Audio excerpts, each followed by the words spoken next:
think this is something that could really, really help a lot of people who have a lot of ideas, is this idea of trying to validate your idea as fast as possible. Mm-hmm. How might one validate an idea? And can you give me an example of an idea that you have validated? What does validation mean? Mm-hmm.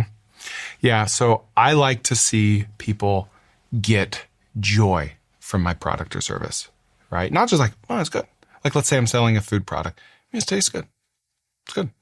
Okay, people might buy this, but I'm not going to have product market fit. But if people are like, oh my gosh, this is the best thing I've ever had. Where did you make this? How did you make this? It lights up in their face.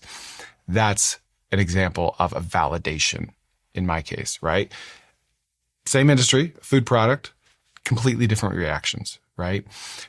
But the best way to validate this was going to our local farmers market and just posting up and just giving people samples and just watching them, right? What do they say versus how do they react? And is it the same?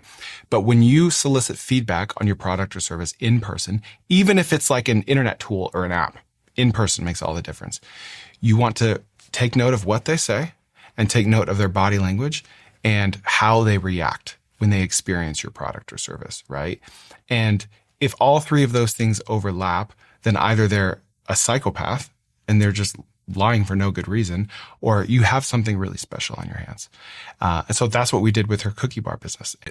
It's checking if the market gives a fuck about the thing you're making as fast as you can. But in my experience, 5% of the time, I'll have a business where the boulder is chasing me. Like I'm trying to not die because this boulder is chasing me down a hill. And that boulder in this case represents customers, demand, right? That is validation. That's product market fit in my experience.